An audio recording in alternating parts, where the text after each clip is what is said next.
लब्बाइक जहां उम्मतों ने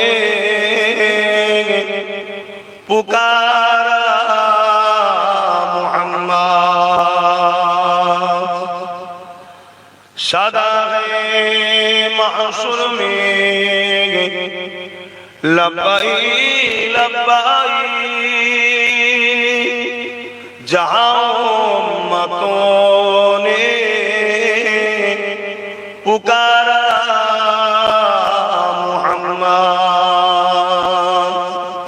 हमें जानो दिल से प्यारा मोहम्मद, मोहम्मद के गमों है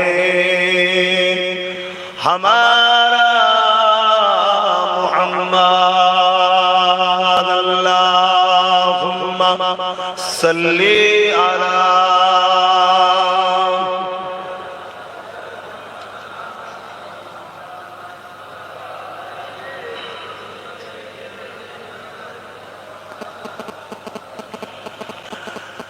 मेरे आँखों की पुतली में जलवा मोहम्मद का,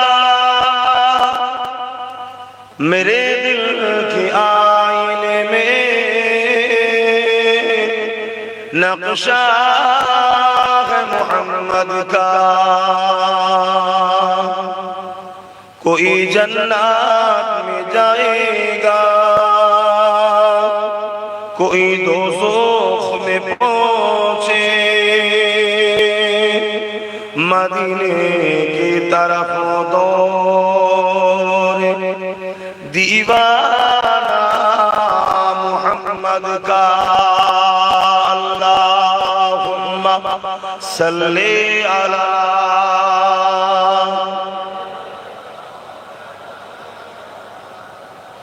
वला आली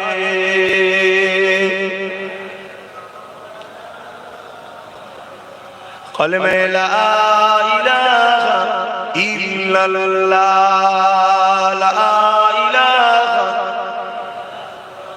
ला इलाहा इल्लल्लाह मुहम्मदुर रसूलुल्लाह। हस्बी रब्बी जल्लल्लाह मा फी क़ल्बी ख़ैरुल्लाह। नूर मुहम्मद सल्लल्लाह हक़ ला इलाहा इल्लल्लाह, ला इलाहा ला इलाहा ला इलाहा इल्लल्लाह मुहम्मदुर रसूलुल्लाह।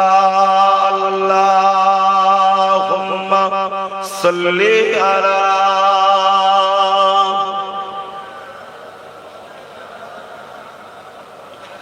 वला आली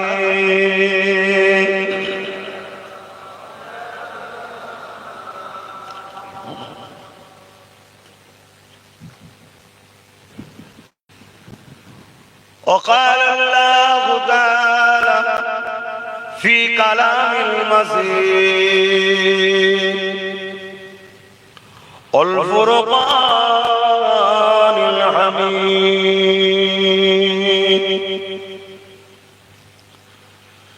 ما آتاكم الرسول فخذوه وما نهاكم عنه فانتهوا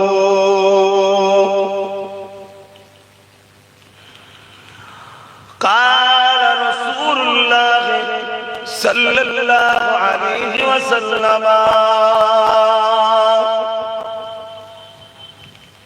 لا يؤمن أحدكم حتى أكون أحب إليه من والده وولده والناس أجمعين। উপস্থিত আমার আব্বা জানেরা, আমার নওজোয়ান তরুণেরা, যুবকেরা, ছোট ছোট বাচ্চারা, উলামা হযরত, হাফিজে কোরআন, ইমাম সাহেবগণেরা, পর্দার আড়ালে অবস্থিত আমাদের সকলের মা ও বোনেরা, আল্লাহ দরবারে শুকরিয়া, এই ফিতনা ভরা পৃথিবীতেও এর মধ্যে থেকেও আল্লাহ আজকের দিনে আমাদেরকে দুনিয়াদারি সমস্ত কাজ থেকে দূরে রেখে জান্নাতের বাগানে আল্লাহ বসতে দিয়েছেন। তাই সকলে একটু শুকরিয়া আদায় করে বলি আলহামদুলিল্লাহ। এ দুনিয়া আমাদের কারোর জন্য চিরস্থায়ী নয়। সবাই আশায় বুক ভরা ভালোবাসা নিয়ে অনেক কিছু বাঁধে, অনেক কিছু ভাবে মানুষ, কিন্তু সব ছেড়ে দিয়ে একদিন চলে যেতে হবে। এখন যেমন রাত সত্য, তার থেকেও সত্য প্রত্যেকটা ব্যক্তিকে মৃত্যুর স্বাদ কিন্তু আল্লাহ চাখাবে। তাহলে পাঠালেন কেন? এত কিছু করে, কষ্ট করে আর করে বাপ মা বড় করলো, আমরাও মেহনত করে আর করে ঘর বাড়ি, বিবাহ শাদী, সংসার, সন্তান, লালন পালন, এত মায়া জালে জড়িয়ে গেলাম, আবার পালিয়ে যেতে হবে। তো পাঠালেন কেন আল্লাহ? আল্লাহ বলছে শুধু একটা মাত্র কারণে পাঠাচ্ছি। সবকিছুকে বেশি ভালোবাসি না সবকিছুর উপরে আমায় ভালোবাসি, সেই পরীক্ষার জায়গা হলো দুনিয়া। তোদের তো আমি রব, তোদের তো আমি খালেক, তোদের তো আমি প্রভু, তোদের তো আমি মালিক। তা যা কিছু করেছি সবই তো তোদের খেদমতের জন্য। জমিনকে বিছানা করেছি, আসমানকে ছাদ বানিয়েছি, পানি তোদের জন্য দিই, পাহাড়গুলোকে তোদের জন্য বানিয়েছি যাতে করে পৃথিবীটা পানির উপরে রয়েছে টলমল না করে। সব কিছু গাছপালা, তরুলতা, কত রকম খাদ্য আমি বানিয়েছি। তোরা সন্তান দিয়েছি, বাপ মা দিয়েছি, টাকা পয়সা দিয়েছি, গাড়ি বাড়ি দিয়েছি। এই সব কিছু নিয়ে আমাকে মনে রাখিস না, ভুলে যাস। এইটাই হলো আমার পরীক্ষা।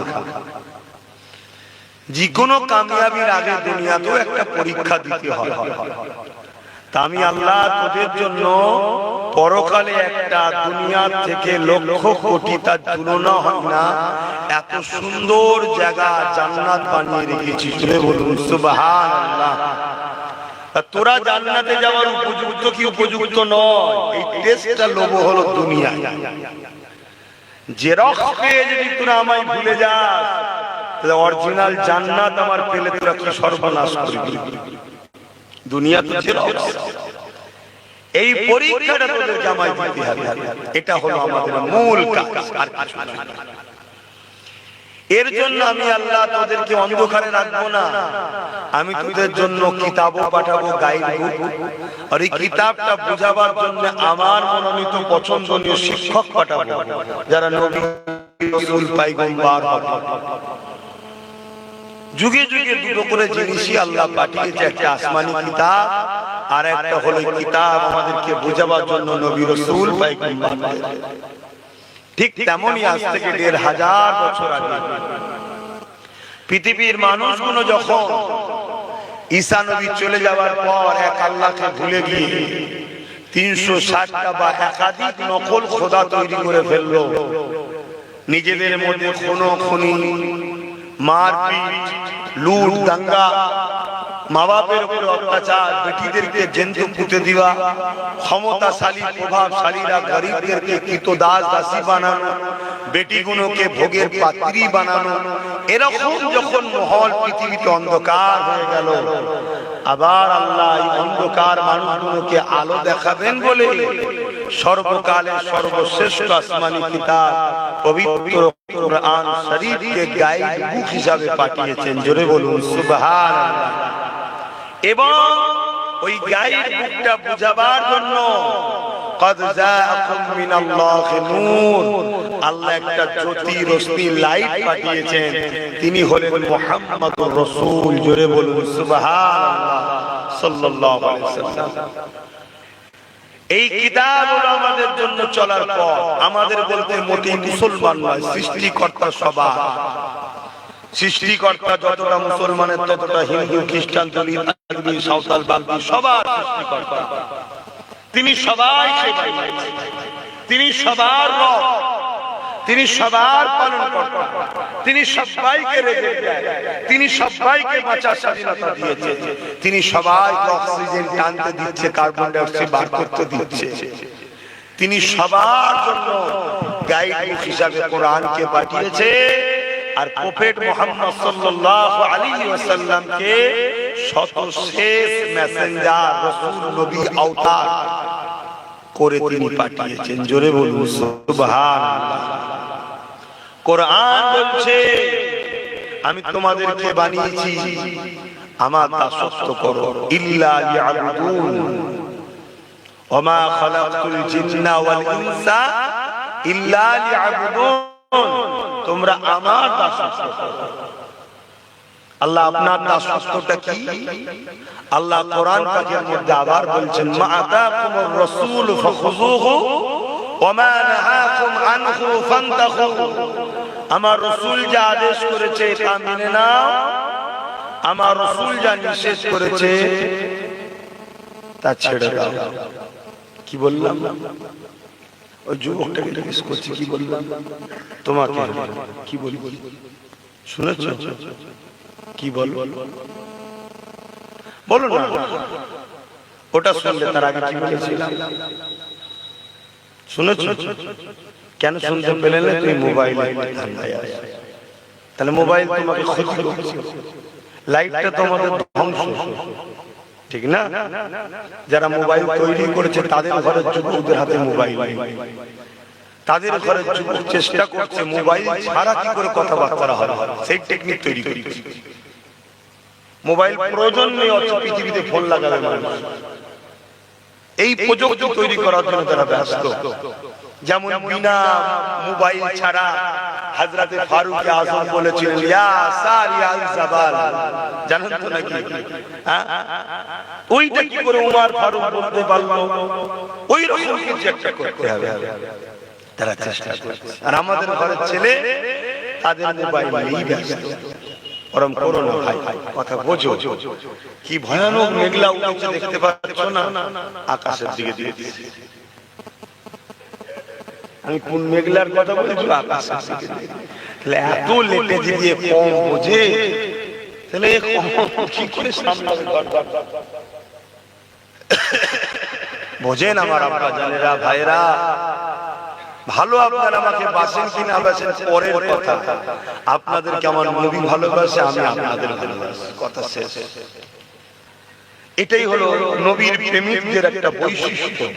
নবী যেটাকে পছন্দ করবে, নবীর প্রেমিকরাও সেটাকে পছন্দ করবে। আজও রওজা মুবারকে আমার রাসূল আমাদের জন্য কাঁদছে, এটা আবার মানেন তো না? হ্যাঁ, কেন আরেকটা বদনসিব আমাদের, এই একটা জিনিস আমাদের হারে, আমাদের খোদা এক, নবী এক, কাবা এক, কিবলা এক, তারপরও আমাদের মধ্যে হাজারো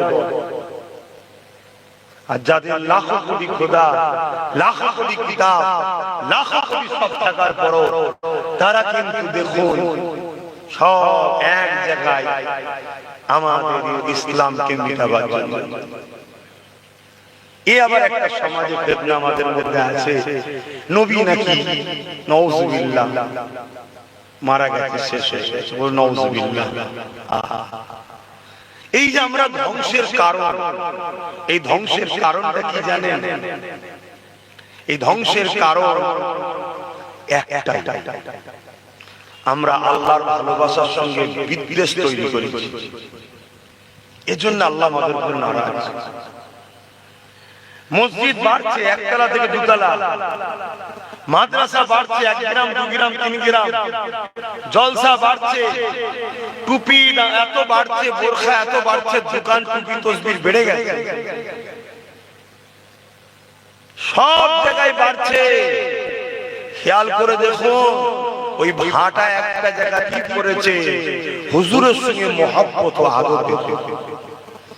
আমার আগে ভাই একটা কথা বলছিলেন, কি কি বলছিলেন? জিহাদ করতে হবে কিন্তু ঈমানের সাথে। এই ঈমানের সাথে, তার মানে কি জিহাদ আলাদা জিনিস, ঈমান আলাদা জিনিস। নামাজ পড়তে হবে ঈমানের সাথে, রোজা রাখতে হবে ঈমানের সাথে, টুপি পড়তে হবে ঈমানের সাথে, দাড়ি রাখতে হবে ঈমানের সাথে, হজ করতে হবে ঈমানের সাথে, দান করতে হবে ঈমানের সাথে, যাই করেন না কেন ঈমানের সাথে। তার মানে কি নামাজ, রোজা, দাড়ি, টুপি এগুলো আলাদা বিষয়, ঈমান একটা আলাদা কিছু আছে, তাই তো না? ঈমানটা কি? দেখছি তো পৃথিবীতে 250 কোটি মুসলমান, গেঁজা 3 বছরের বাচ্চাকে 300 গুলি করেছে, 3-3.5 বছরের বাচ্চা 300 গুলি করেছে। একটা 3-3.5 বছরের বাচ্চাকে 300 গুলি করলে তার শরীরটা কি থাকবে ভাই? বিশ্বে তো শুনছি নাকি 250 কোটি মুসলমান, 56টা কটা দেশ নাকি মুসলমান, কোন রিঅ্যাকশন আছে? কি বুঝছেন? তার ঈমান আলাদা জিনিস আর ঈমানদার মুসলমান আলাদা জিনিস, আর শুধু মুসলমান আলাদা জিনিস। প্রত্যেকটা মানুষ যখন জন্ম হয় ফিতরাতের দিক দিয়ে সে মুসলিম, সে যে কোনো ধর্মে, যে কোনো ঘরে, যে কোনো বাড়িতে, যে কোনো দেশে ফিতরাতের দিক দিয়ে আরবিতে তাকে মুসলিম হয়ে জন্ম হয়েছে। এবারে ওই মুসলিমকে একটা ভিসা লাগাতে হবে, অর্থাৎ পাসপোর্ট সে পেয়েছে, একটা ভিসা লাগাতে হবে। তবে যেমন ভিসা লাগালে সৌদিতে যাওয়া যায়, বিভিন্ন জায়গায় অন্য দেশে যাওয়া যায়, ওই ভিসা যদি দুনিয়ায় লাগাতে পারে, দুনিয়া হলো ভিসা অফিস, এখানে ভিসা লাগাতে এসেছি আমরা, তাহলে দুনিয়ার দেশ থেকে জান্নাতের দেশে এন্ট্রি হওয়া যাবে। ওই ভিসাটা হলো মুহাম্মাদুর রাসূল। জোরে বলুন সুবহানাল্লাহ। তোমার দিলে আছে, এটা দেখা হবে। কবরে আমরা সবাই জানি 3টে প্রশ্ন। মান রাব্বুকা, বলো, মান দীনুকা, নাই মা দীনুকা, মান নবিয়ুকা। তোমার দিন কি? মান রাব্বুকা, তোমার রব কে? মান মানে কে? তোমার রব কে? রব্বি আল্লাহ। মা দীনুকা, তোমার দিন কি? দিন ইসলাম। মা মানে কি আর মান মানে কে? মান নবিয়ুকা, তোমার রব, তোমার রাসূল কে? হযরত প্রফেট মুহাম্মদ সাল্লাল্লাহু আলাইহি ওয়াসাল্লাম। কিন্তু ইমাম বুখারী ও মুসলিম বলছেন কবরে একটাই প্রশ্ন হবে, কবরে একটাই প্রশ্ন। কে বলছেন? ইমাম বুখারী, ইমাম মুসলিম। কোরআনের পরে যে দুটো কিতাবের সবথেকে দাম বেশি, সম্মান বেশি, গুরুত্ব বেশি, তিনারা কি বলছেন ভাই? কবরে একটাই প্রশ্ন। তাহলে 3টে কি ভুল না? 3টেটাও হাদিস, একটাও হাদিস। 3টেটা যিনারা বলেছেন তিনারা বাছাই করছেন। মান রাব্বুকা, রবকে বলল রব্বি আল্লাহ। তার মানে যারা বলতে পেরেছে রব্বি আল্লাহ, যাদের রব আল্লাহ নয়, তাদের থেকে এক ক্যাটাগরি বাছা হয়ে গেল। এগুলো আলাদা করলে, যাদের রব আলাদা তাদেরকে বেঁচে এলে বাকিগুলোকে বাদ দে। এবারে বলল রব তো তোর আল্লাহ জানলাম, এই তো দিন কিরা? বলল দিন ইসলাম। আবার অনেকে বলতে পারছে না দিন ইসলাম, শুনছেন তো নাকি? আবার দ্বিতীয়বার বাছাই হলো। বাছাই হবার পর ইমাম বুখারী যেটা বলছে ওই প্রশ্নটা হবে, যেটা ইমাম বুখারী ডাইরেক্ট বলছে কি? আমার নূর নবী, হায়াত নবীকে দেখানো হবে। জোরে বলুন সুবহানাল্লাহ। আর আজীব প্রশ্ন, প্রশ্ন তো লুকিয়ে রাখা হয়, ওখানে জিজ্ঞেস করা হয়েছে, আলাদা এখানে জিজ্ঞেস করছে কি? ইনি হলেন মুহাম্মদ রাসূল সাল্লাল্লাহু আলাইহি ওয়াসাল্লাম। ইনার সম্বন্ধে তোমার দুনিয়াতে ধারণা, রায় কি ছিল? কি রায় আছে নয়, কি রায় ছিল, কি আকীদা ছিল, কি ধারণা ছিল দুনিয়াতে এখন না? বল কেন? বিপদে তো সব বেটাই ছালা। কি কবরে যখন ইনাকে দেখানো হচ্ছে তখন তো সবাই বুঝে যাবে না রে ভিআইপি, তখন উল্টো বলতে পারে। ওই জন্য বলছে না দুনিয়াতে কি রায় ছিল বলো। আমি নামাজ পড়েছি, রোজা রেখেছি, হজ করেছি, আরে ও সব জিজ্ঞেসে ময়দানে মাহশরে হবে, ওটা এখানে নয়, ময়দানে মাহশরে। এখন বল, ধুলাইয়ের হাত থেকে যদি বাঁচতে চাস, ইনার সম্বন্ধে আকীদা কি ছিল বল। ওই জায়গায় যদি বলি আমরা ইনিও মানুষ ছিল, আমরাও মানুষ ছিলাম, মানুষ যেমন মরে গেছে ইনিও মরে গেছিলেন, তাহলে কি ধুলাই থাকবে? আকীদা ঠিক করতে হবে। আজকে আমরা মার খাচ্ছি কারণ হযরত ইমাম গজ্জালী রাহমাতুল্লাহ আলাইহি জগৎ বিখ্যাত ইমাম ছিলেন, ইলমে তাসাউফের জগতে সাগর বলল কম হবে, এত বড় ইমাম। ইরাকের জমিনে জিনার বাজার মোবারক হয়েছে, তিনি তিনার ছাত্রদেরকে লক্ষ্য করে বলছেন, বাবারা দুনিয়ার জমিনে যখন কোন মুসিবতের মধ্যে জড়িয়ে যাবে, কোন বাধার মধ্যে যখন জড়িয়ে যাবে, কোন ঝামেলা অশান্তির মধ্যে জড়িয়ে যাবে, এ নবীর উম্মতেরা মনে রাখবে, এই বালা মুসিবত আসার কারণটা হলো আমাদের দিল থেকে নবীর প্রেম কমেছে। শুনছেন তো? এজন্য আল্লাহ বালা দিচ্ছে। আর একজনের নাম বলছি, দেওবন্দিদের একজন বড় মাওলানা আছে ছিলেন, আশরাফ আলী থানভী সাহেব। উনিও কিতাবে লিখেছে যে মহামারী দেখা দিয়েছিল, এই মহামারীর হাত থেকে বাঁচার জন্য সবাই ভয় ভয় করেছে।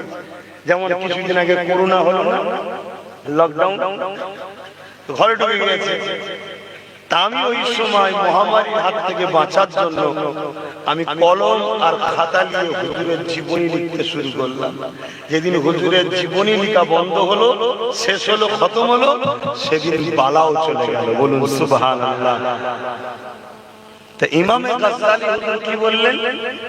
যদি আমরা বালা মুসিবতের মধ্যে পড়ি, জানতে হবে আমাদের অন্তর থেকে হুজুরের মহব্বত ও আদব কমে গেছে, যে আল্লাহর পক্ষ থেকে বালা দেয়া। বালা অনেক ধরনের হয়, সংসার জীবনে অভাব অনটন, হাজারো চেষ্টা করছেন, সমাধান নাই। শুনছেন? রাষ্ট্রীয় ভাবে বিপদ হতে পারে, আবার বিভিন্ন ভাইরাস বিমার থেকে হতে পারে। আজকে আমরা এই সব বালার মধ্যে পড়ছি না, এর কারণটা কি? হযরত ইমাম গজ্জালী হুজুর বলেছিলেন, এ আমার অনুসারীরা, ছাত্ররা, বাবারা, এর মূল কারণ হবে নবীর আদব প্রেম হৃদয় থেকে উঠে গেছে। এই জন্য আল্লাহর পক্ষ থেকে শাস্তি এসেছে, আল্লাহর পক্ষ থেকে সতর্ক করার জন্য এসেছে। যদি তোমরা এই মুসিবত থেকে বাঁচতে চাও, তাহলে তোমরা দুটো কাজ বেশি বেশি করে করো। নাম্বার 1 হলো নবীর উপরে মহব্বতের সঙ্গে আদবের সাথে বেশি বেশি করে দরুদ পড়া করো। দ্বিতীয় নম্বর হলো বেশি বেশি করে মহব্বত আদবের সাথে আমার নবী পাকের জীবনী পড়ো। এই যুবকেরা জীবনী পড়লে কি হবে, জীবনী পড়লে কি হচ্ছে দেখো না, তাকিয়ে গুগলে সার্চ করে দেখো। আমেরিকা কি বলতে লেগেছে, ব্রিটেন কি বলতে লেগেছে, ফ্রান্স কি বলতে লেগেছে, দুনিয়ার উন্নত মানের দেশের যুব সমাজ কি বলছে, দুনিয়ার উন্নত মানের যুব সমাজ বলতে লেগেছে। আমাদের কাছে সব থেকে প্রিয় নাম হলো মুহাম্মাদুর রাসূল।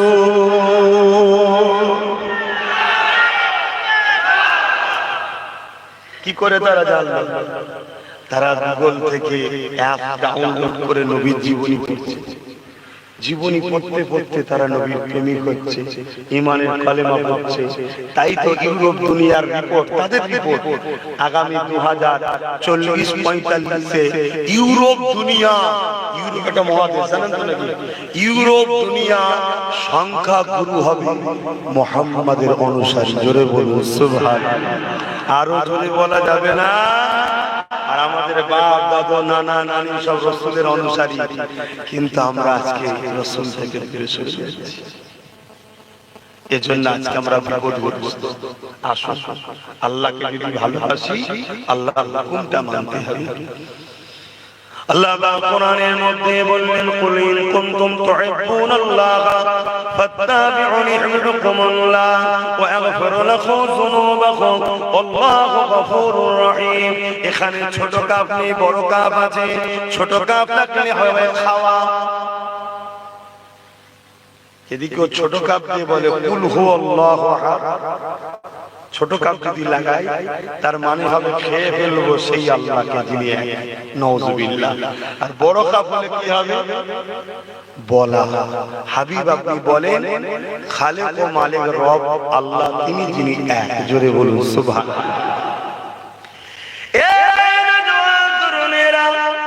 এখানেও বড় কাপ নাম আছে কুল ইন কুনতুম তুহিব্বুনাল্লাহ।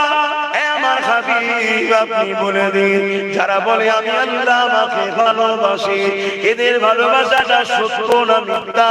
এদের ভালোবাসা যদি সত্য হয় এদেরকে একটা পরীক্ষা দিতে হবে, একটা টেস্ট দিতে হবে। কি টেস্ট? ফাত্তাবিউনি।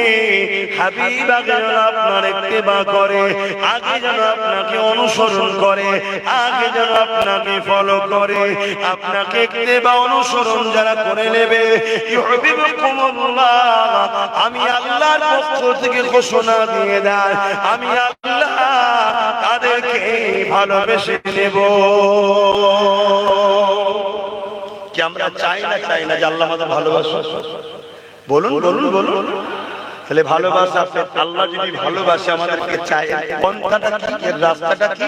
ফাত্তাবিউনি। আগে নবী দেখতে হবে এটা কার হুকুম?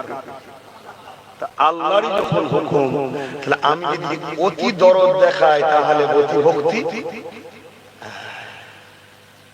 এখন কিছু অতি ভক্তি বেরিয়েছে, তাওহীদবাদী, ঠিক তো নাকি? তাওহীদবাদী। আরে তাওহীদ কাকে বলে সেটাই বুঝতে পারলাম না। তাওহীদ যিনি খোদ তিনি রিসালাত ছাড়া প্রচার করছেন না, আর আমরা রিসালাত করতে তাওহীদ তাওহীদ করছি। তার মানে সূরা ইখলাস হলো তাওহীদের ডেফিনিশন।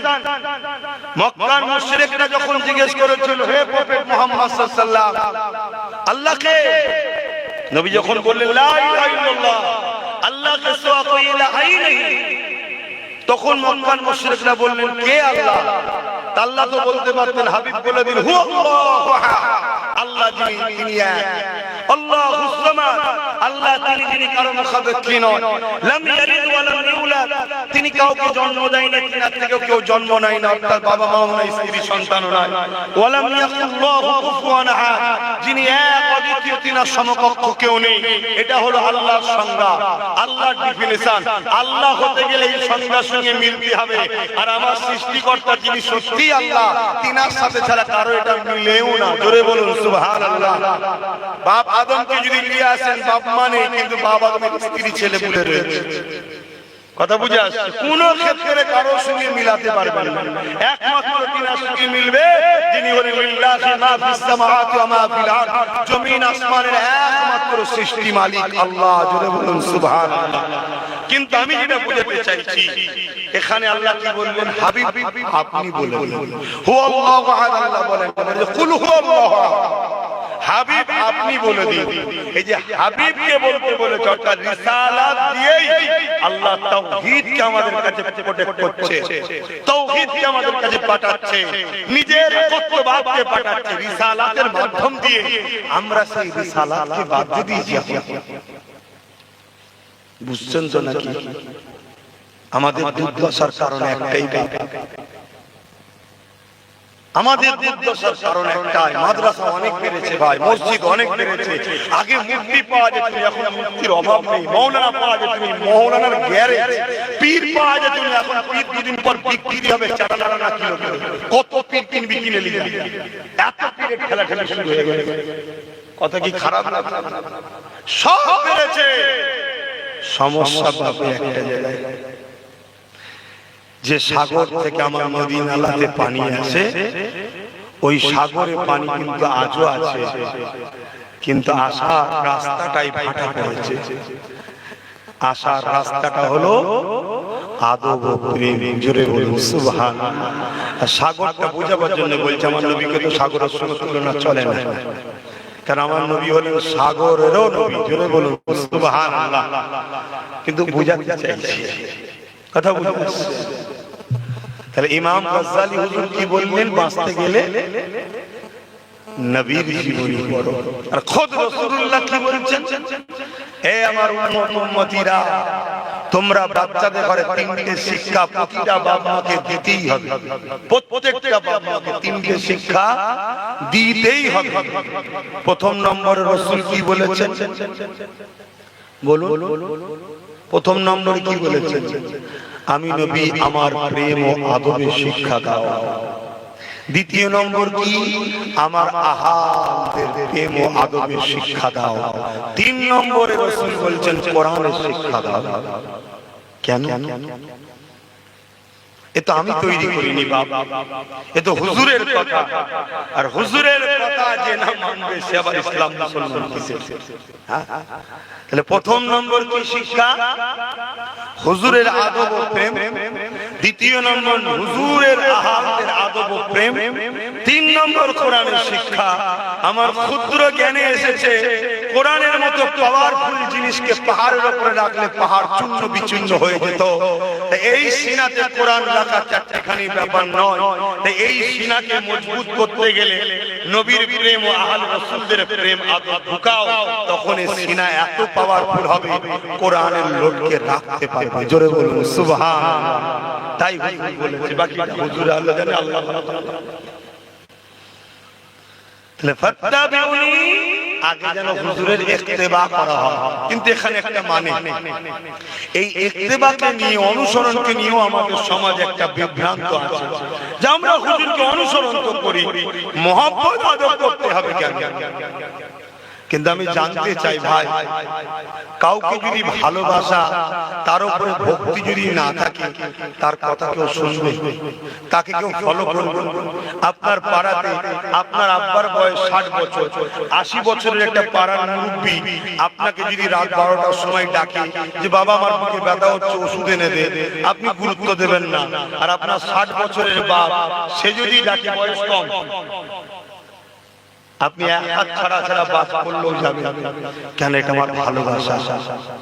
কিছু ঢুকছে তো লিহাজা ফাত্তাবিউনি কি अंदर प्यार छुपा हुआ है। जो खुदा ताला को मोहब्बत करते हैं तो पहले नबी को मोहब्बत के साथ मानना होगा। जरा नबी के मोहब्बत के साथ मेने लेबे, युहिब्बुकुमुल्लाह, আল্লাহ তাদেরকে ভালোবাসবে। আর আল্লাহ যাদেরকে ভালোবাসবে, ওয়াগফিরু লাকুম যুনুবাকুম, আল্লাহু গফুরুর রহিম, আল্লাহকে তারা বড় দয়ালু মেহেরবান পাবে, তাদের জীবনের সব গুনাহ আল্লাহ মাফ করে দেবে। জোরে বলুন সুবহানাল্লাহ। আমার নবী বলেছেন আমার সাহাবাদের পিছনে কথা বলবেন, কিন্তু বোঝাবার জন্য বলছি, যিকোন এক সাহাবী নিজের কন্যাকে জ্যান্ত মুতে দিয়েছিল, তখন তিনি সাহাবী হননি। কিন্তু হুজুরের প্রেমে যখন হুজুরের কদমে এলো, আল্লাহ ওই গুনাহটাও মাফ করে দিয়েছে। জোরে বলুন সুবহানাল্লাহ। আজ আমরা বড় বিপদের সম্মুখীন রয়েছি। আমাদের জীবনে হাজারো অন্যায় রয়েছে, আমাদের জীবনে অনেক ভুল রয়েছে। এই জায়গা থেকে যদি আল্লাহ সাহায্য পেতে চায়, কামিয়াবি যদি হতে চায়, আল্লাহ পেয়ারাকে আমাদেরকে মহব্বত করতে হবে। এ যুবকেরা, তরুণীরা, বাপেরা, আমাদের রাসূলকে ফলো করতে হবে। কেন? আল্লাহ পাক জানিয়ে দিয়েছে, মা কালাম, আল্লাহ পাক জানিয়ে দিয়েছে, লাকাদ কানা লাকুম ফি রাসূলিল্লাহি উসওয়াতুন হাসানা। হে দুনিয়ার মানুষেরা, আমি আল্লাহ তোমাদের জন্য সবথেকে উত্তম মডেল করে মুহাম্মদ রাসূলকে পাঠিয়েছি। নামাজ পড়বে নবীকে দেখো, রোজা রাখবে নবীকে দেখো, হজ করবে নবীকে দেখো, সংসার করবে নবীকে দেখো। এক কথায় তোমার লাইফ স্টাইলটা কিভাবে হবে, দুনিয়ার অন্য কাউকে মডেল বানালে হবে না।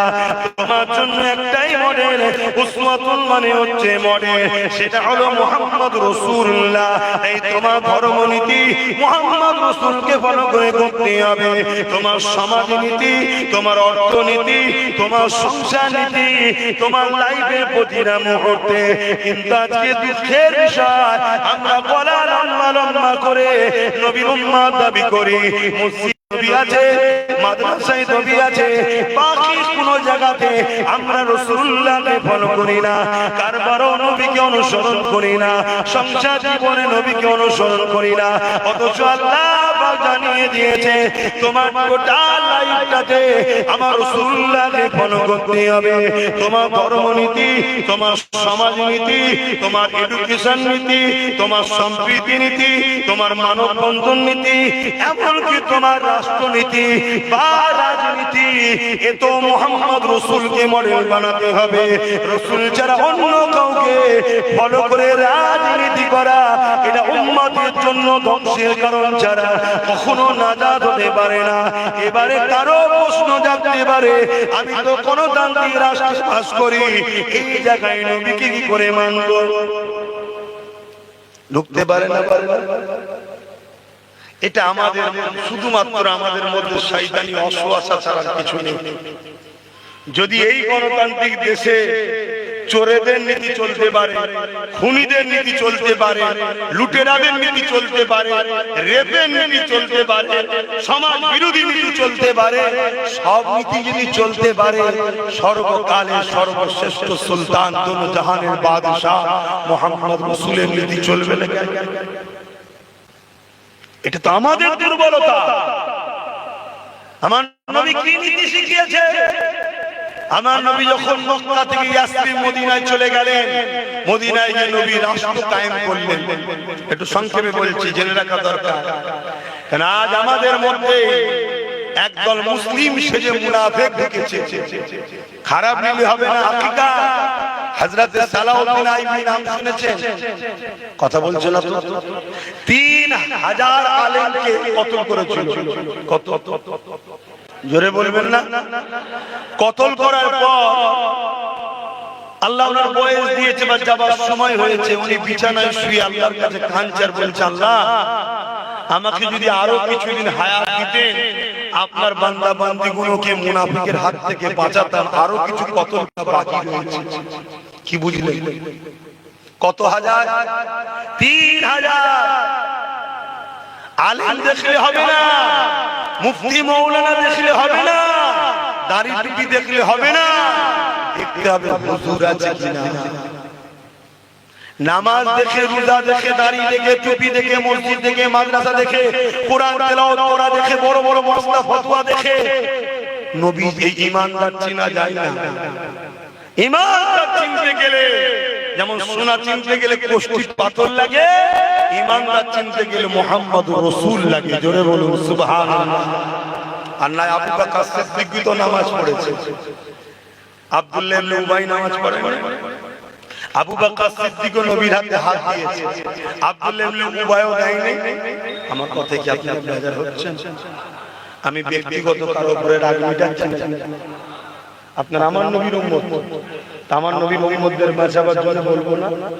চাষ করেছেন 1 বিঘে, কিছু আগাছা বেঁচে গেছে, ওগুলো কি নিরন দিতে হয় না? আহারে মরে যাবে রে, থাক থাক থাক, আপনার লাভ হবে না লস হবে? এই নিরানো হয়নি, বাগানে 2 নম্বর গাছ বেরিয়ে গেছে, এজন্য সব শেষ। আমরা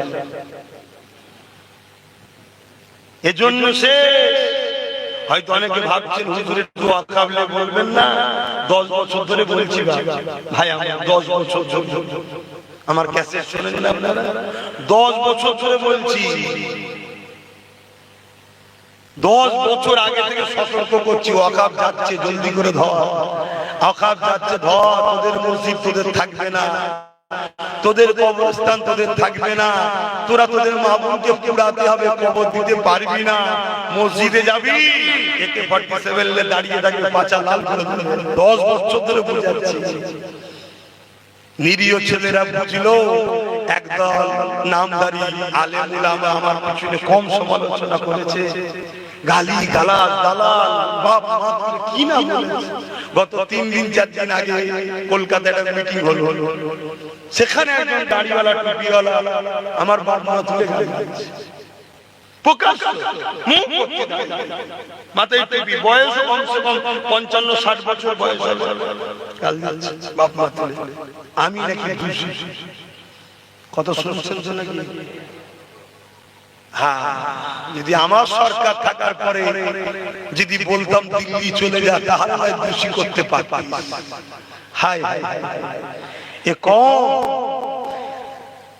কোনটা আসল কোনটা নকল বুঝতে পারলো না। আল্লাহ নবী তাই সতর্ক করেছে ১,৫০০ বছর আগে তোমরা কুরাইশের নেতৃত্ব মানবে।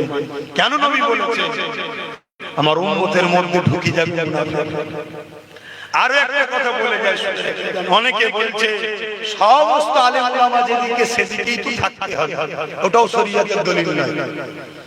সমস্ত আলেম ওলামা হলেই যে থাকতে হবে এমনটা নয়, দেখতে হবে সমস্ত আলেম ওলামার মধ্যে নবী আছে কিনা। 10 জনের মধ্যে নবী আছে, কিন্তু 2 জন নবীর দুশমন একসাথে বসে আছে, জানতে ওই 10 জনের কোনো সমস্যা আছে। শুনছেন তো নাকি? আমরা মাকে কুরবানি করতে পারি, বাপকে কুরবানি করতে পারি, সব কিছু ত্যাগ স্বীকার করতে পারি, গুস্তাখে রাসূলের সঙ্গে চিয়ার করতে পারি না। এটাই হলো মুমিনের বৈশিষ্ট্য। কেন আমরা সংখ্যা দিয়ে জিতি না, অর্থ দিয়ে জিতি না, ম্যান পাওয়ার দিয়ে জিতি না, ফোর্স দিয়ে জিতি না, বোম বন্দুক দিয়ে জিতি না। আমরা যতবার জিতেছি সংখ্যা কমে জিতেছি, একটা পাওয়ারে জিতেছি। ওই পাওয়ারটা হলো সিনার পাওয়ার। জোরে বলুন সুবহানাল্লাহ। সিনার পাওয়ারটা কি? ঈমান। সিনার পাওয়ার দুটো হাত, দুটো পা, দুটো কান, দুটো চোখ, কিডনি, হার্ট, সব দামি জিনিস না কম দামি? সব দামি। নামাজ, রোজা, হজ, যাকাত, নামাজ, রোজা, হজ, যাকাত সব। কিন্তু জানটা যদি না থাকে, দুটো হাতের দাম, দুটো পায়ের দাম, চোখের দাম, কানের দাম, নামাজ, রোজা, হজ, যাকাত সবটাই দামি। এসবের জান হলো হুজুর। জোরে বলুন সুবহানাল্লাহ। ঈমান যদি না থাকে সব বেকার। আরো একটা কথা বলি, সমাজে গোমরাহ করবে আপনারা, আম মানুষ তো গোমরাহ করবে কিভাবে? আরে সবাই যখন এক জায়গায় হচ্ছে, বুঝছো না কেন? তাহলে আমি বলবো কারবালার ময়দানে ইমাম হোসেন হুজুর ছিলেন ৭২ জন। কতজন? আর অপর দিকে ২২,০০০। ২২,০০০। ২২,০০০-এর মধ্যে আলেম কত জানেন? আলেম ছিল ৭,০০০। মুফতি কত? ৩,০০০। হাফেজে কোরআন কত? ৩,০০০। সব মিলিয়ে ১৩,০০০। কি ২২,০০০ কে হক বলবেন? কথা বলছে না তো। আগে দেখুন হুজুর আছে কিনা। আল্লাহ রহমত ছাড়া বাঁচা, একটু বলবেন না? আল্লাহ রহমত ছাড়া বাঁচা, আল্লাহ রহমত ছাড়া কামিয়াবি, আল্লাহ রহমত ছাড়া সাকসেসফুল। আল্লাহ রহমতটা কি? এইটাই তো বুঝলাম না। আল্লাহ সূরা আম্বিয়ার মধ্যে জানিয়ে দিলেন, ওয়ামা আরসালনাকা ইল্লা রাহমাতাল লিল আলামিন। এ দুনিয়া মানুষেরা, আমি আমার হাবিবকে তামাম আলমের জন্য আমার রহমত বানিয়েছি। আমি আল্লাহ দয়ালু, আমি আল্লাহ রহমত বানিয়েছি। অর্থাৎ আল্লাহ রহমত ছাড়া বাঁচা যাবে না, নবী ছাড়া বাঁচা যাবে না। আল্লাহ রহমত ছাড়া কামিয়াব নাই, তার মানে নবী ছাড়া কামিয়াব নাই। যাদের দিলে নবী ছিল সংখ্যা ১৩ হতে পারে, কামিয়াবি তাদের হয়েছে। যাদের দিলে নবী ছিল সংখ্যা হয়তো একজন ছিল, মঈনুদ্দিন আজমিরি, কামিয়াবি তিনার হয়েছে। যাদের দিলে নবী ছিল হয়তো হতভাগা আকবর ভারতের রাজা ছিল, তখন বিশাল ভারত, কামিয়াবি কিন্তু মুজাদ্দিদ আল-ফিসানি হয়েছে। মনে রাখবেন, কামিয়াবির মূল রহস্য হলো মুহাম্মদ রাসূলের আদব প্রেম।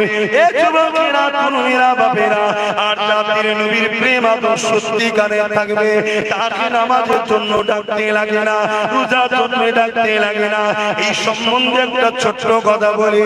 একটা ব্যক্তি আমার নবীর দরবারে আসলে, ইয়া রাসূলুল্লাহ, হাবিবাল্লাহ, আমি আপনাকে রাসূল বলে মেনে নেব, আল্লাহর উপর ঈমান আনবো, তবে 5 ওয়াক্ত নামাজ পড়বো না, আমি মাত্র 3 ওয়াক্ত পড়বো, 2 ওয়াক্ত পড়তে পারবো না, আমি 3 ওয়াক্ত পড়বো।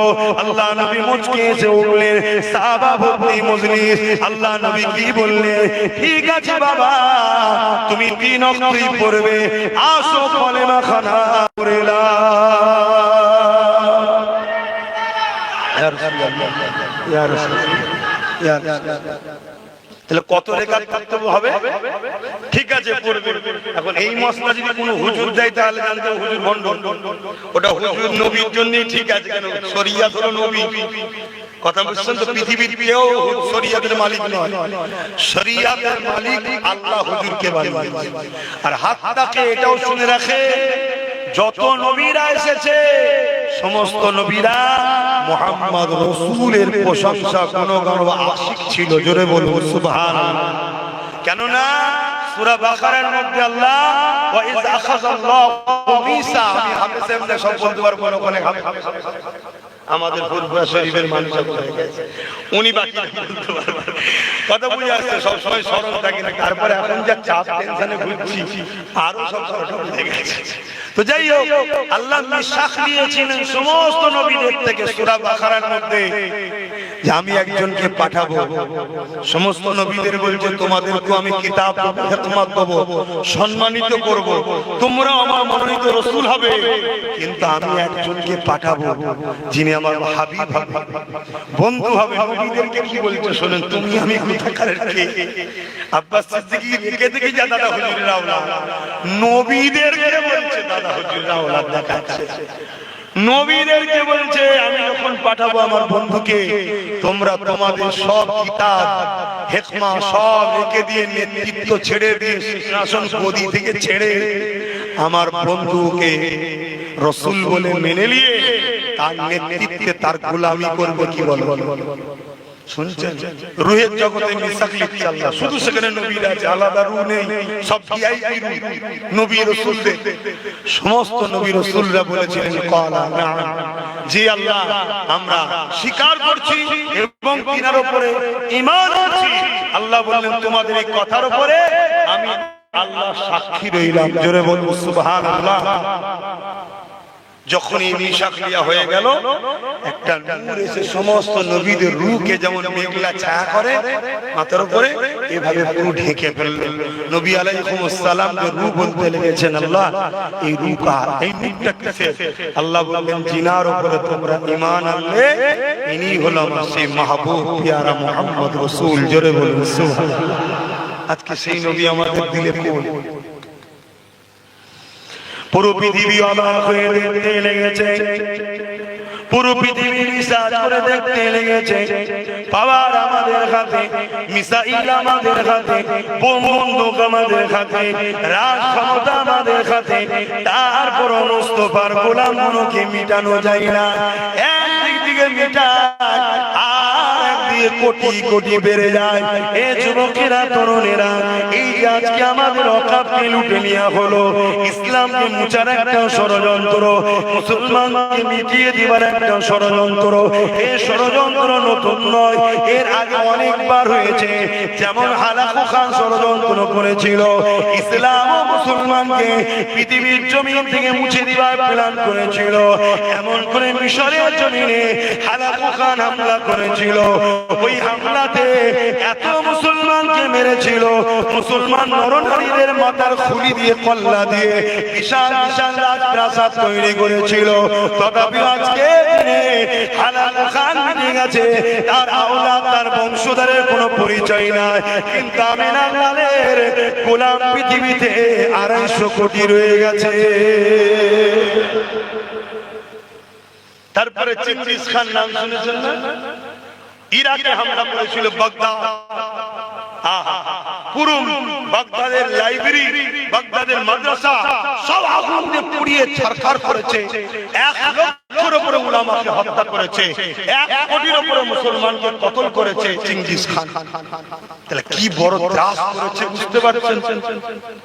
এরপরও চেঙ্গিস খান মিটে গেছে, কিন্তু আল্লাহ শুকর দ্বীন ইসলামকে মিটাতে পারেনি এবং অনুসারীকেও মিটাতে পারেনি। জোরে বলুন সুবহানাল্লাহ। এটা তো তারা ভাবছে, এটা তো রিসার্চ করছে। কি করে সম্ভব? বদরে 1000 জনের হাতে অস্ত্র, 1000 জনের হাতে তীর, 1000 জনের হাতে ঢাল তরোয়াল, আর 313 জন তারা খালি হাতে। যেমন আজ আমরা দেখছি সোশ্যাল মিডিয়ায় মানুষ লুঙ্গি শাড়ি কম্বল বিতরণ করতো, এখন সব অস্ত্র বিতরণ হচ্ছে। দেখেছেন না? দেখেন, কথা বলছেন না? হ্যাঁ, তো অস্ত্র থাকে থাকে যা থাকে থাকে যা। সেদিনও অস্ত্র আমাদের হাতে ছিল না, আজকেরও প্রয়োজন নয়, কিন্তু মনে রাখবে সেদিন বদরে বিজয় হয়েছিল, তাদের দিলে হুজুর ছিল। সুবহানাল্লাহ। আজকে আমাদের পরাজিতর কারণ আমাদের দিলে হুজুর নাই। আমরা হুজুরের জুতা মুবারক বলতে লজ্জা লাগে। হুজুরের জুতা মুবারক বললে আবার টোনটিটকিরি মারা হয়। আরে নাইয়া পিজ্জাটাকে ধরে এনেছি, জুতোকে আবার মুবারক বলছে। বড় বড় স্কলার, বড় বড় তাফসীরকার, বড় বড় পণ্ডিত মুহাম্মদ সাহেব, মুহাম্মদ সাহেব, মুহাম্মদ রাসূল বলতে ওদের বুকের ব্যথা হয়। সাহেব আলাদা জিনিস, সাহেব তো তুমিও আমিও সব সাহেব, কিন্তু রাসূল তুমি আমি। সাহেব তো নরমাল ব্যাপার, রাসূল হলো ভিআইপি ব্যাপার। জোরে বলুন সুবহানাল্লাহ। এই সমাজে চলছে না চলে না? বলুন। হ্যাঁ, স্ট্যান্ডার্ড হচ্ছে, স্ট্যান্ডার্ড স্ট্যান্ডার্ড। আমরা যখন বলি তখন বলে ফকির মানুষ, ইরাম বলি সাহেব মানুষ, ইলম কালাম তো নেই, ওই বাপ দাদার বাগানে করে খাচ্ছে, কি না ক্রিটিসাইজ করে। তবে এতটুকু বলতে পারি, হ্যাঁ তোমাদের কাছে হয়তো পারিশ্রমিক লিগ অস্বীকার করছি না, কেন অন্য কোনো ধান্দা কারবার নেই। কথা বুঝে আসছে না? নাই, কিন্তু আল্লাহ শপথ তোমাদেরকে হুজুরের সঙ্গে জুড়ার চেষ্টা করি, বেঈমান তো বানাই না। তাই বলে যাচ্ছি, সামনে যেদিন আসছে, এই দিনে বিজয় হতে গেলে সর্বপ্রথম যে কাজটা হলো সিনার পাওয়ারটাকে মজবুত করো। কেন কোরআন দিচ্ছে, হযরত মুসা আলাইহিস সালাম যখন ফিরাউনের কাছে আল্লাহ যেতে বললেন, মুসা নবী বলেন, আল্লাহ আমি আর আমার ভাই হারুন ছাড়া তো কেউ নেই আমার সাথে, আলাইহিস সালাম কেউ তো নাই, আপনি যেতে বলছেন যাব, তবে আপনার কাছে দোয়া চাই, আমার দোয়া কবুল করেন। আল্লাহ বললেন কি চাও? আল্লাহ আমার সিনাতে পাওয়ার দেন। জোরে বলুন সুবহানাল্লাহ। মুসা নবী চলে গেলেন, কামিয়াবি হলেন। জোরে বলুন সুবহানাল্লাহ। বাগদাদের বুকে 850 বছর আগে একজন চলে গেছে, তেনারও দাড়ি ছিল, আমাদেরও দাড়ি আছে, তিনিও নামাজি আমরাও নামাজি, তিনিও রোজাদার আমরাও রোজাদার, তিনিও হজ করেছে আমরাও হজ করেছি, তিনিও মুসলমান আমরাও মুসলমান, তিনিও মাওলানা আমরাও মাওলানা। কিন্তু 850 বছর চলে যাওয়ার পরও আজ থেকে 50 বছর হয়নি, আমেরিকা কত মিসাইল ফেলেছিল, একটা বাগদাদের জমিনে ফাটেনি। কেন? এখানে সিনার পাওয়ারওয়ালা শুয়ে আছে, যিনি হলেন পীরানে পীর দস্তগীর গৌসুল আজম বড় পীর আব্দুল কাদের জিলানী আল বাগদাদি আল হাসানী আল হুসাইনি। জোরে বলুন সুবহানাল্লাহ। আর আজকে আমাদের ঘরে কি করছে? যারা সোজা হয়ে দাঁড়াতে পারে না, নাপাক হলে পবিত্র হতে পারে না, তারাও এসে আমাদেরকে পিটিয়ে যাচ্ছে, মেরে যাচ্ছে। কারণটা কি? কি গমর নিতে পাচ্ছেন না, বেকার আমি বলছি, আর না অন্যদিকে চলছে। যদি ফিরতে চান, যদি ইজ্জত পেতে চান, আমার হুজুরের হন। আর এটাও শুনে রেখে দেন ইমাম গাজ্জালী হুজুরের আরেকটা কথা। ইমামে গাজ্জালী হুজুর ছাত্রদেরকে পড়াচ্ছেন আর বলছেন, শোনো বাবারা, যদি সমাজের বুকে আমার নবীর শান মর্যাদাকে খাটো করা হয়, আর উম্মত যদি সে ব্যাপারে প্রতিরোধ প্রতিবাদ তাদেরকে না রোকে, উম্মত যদি চুপ থাকে, খামোশ থাকে, মনে রেখে দেবে তার মানে ওই উম্মতের বেটিরা বাজারে নিলামে উঠবে। আপনি ভাববেন আমরা তার বেটিদের নিলাম করব, আপনাকে কে করতে বলেছে? আপনাকে মেরে আপনার বেটিকে বাজারে বিক্রি করা হবে, আপনাকে খুন করে আপনার পরিবারকে বাজারে তোলা হবে, আপনাকে মেরে আপনার মাকে পরিবারকে বাজারে বিক্রি করা হবে যদি হুজুরের গোস্তাখি থেকে চুপ থাকা হয়। এটা আল্লাহর পক্ষ থেকে শাস্তি। আমরা ওয়াদা করেছি আল্লাহর কাছে, আমানতু বিল্লাহি ওয়া মালাইকাতিহি ওয়া কুতুবিহি ওয়া রাসূলিহি, রাসূল সরদার হলো মুহাম্মদ সাল্লাল্লাহু আলাইহি ওয়াসাল্লাম। আজকে আমাদের চোখের সামনে নবীকে ছোট করা হচ্ছে না, কথা বলে। আরে প্যান্ট শার্ট পরা দাড়ি চাচা অন্য ধর্মে সে অপরাধ করছে, তারও যেমন কন্ডেম করা দরকার, কিন্তু দাড়ি টুপি দিয়ে মৌলানা বক্তা মুফতি সেজে আমার নবীকেও ছোট করছে না, করে এমনও সমাজে কথা জানা শোনা যায় যে আমার নবীরও ভুল ছিল। নাউজুবিল্লাহ বলবেন না, মানে এটাও আমরা জানি না কোন জায়গায় নাউজুবিল্লাহ বলতে হয়, কোন জায়গায় সুবহানাল্লাহ, কোন জায়গায় আলহামদুলিল্লাহ, এটাও জানি না। হায় আমরা কোথায় চলে গেলাম।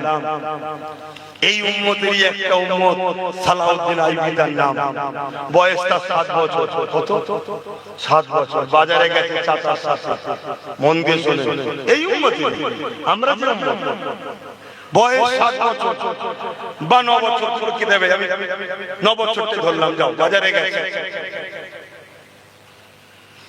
কি কিনতে, মসজিদের মেহরাব কিনতে। ওই সময়ে ফার্নিচার মিস্ত্রি, যেটা বুঝবেন আপনারা, খুব সুন্দর কারিকার্য একটা ফার্নিচার তৈরি করেছে, যাকে দূর দূর দেশ থেকে লোক দেখতে এসেছে, সুন্দর বানিয়েছে। এই 9 বছরের বাচ্চা সালাউদ্দিন চাচার সাথে গিয়ে বলছে দোকানদারকে, চাচাকে বলছে, চাচা এই মেহরাবটা পছন্দ হয়েছে, এটাকে কিনে নিয়ে চলুন আমাদের মসজিদে রাখবো। দোকানদার বলছে, বাবা ছেলে, বাবা ভালো, এটা বিক্রি না, এটা গিফটের জন্য তৈরি করেছে, আমি গিফট করব। হালকা বয়সে সালাউদ্দিন বলছে, আমাকে গিফট করুন না, মসজিদেই তো রাখবো। দোকানদার চোখ ভরা পানি নিয়ে বলেছে, এটা কাকে গিফট করব, এটা আমি তৈরি করেছি মসজিদে আকসাতে লাগাবো বলে। জোরে বলুন সুবহানাল্লাহ। তখন মসজিদে আকসা কাদের দখলে? সেলিবিয়াদের দখলে। মসজিদে আকসার একটা গুরুত্ব আছে, আপনারা জানেন কি জানেন না, বরকত। মসজিদে আকসা যার কবজায় থেকে পৃথিবীতে তারা রাজ করে। এই মসজিদে আকসাকে আল্লাহ বারবার মুসলমান ও ইসলামের হাতে দিয়েছে।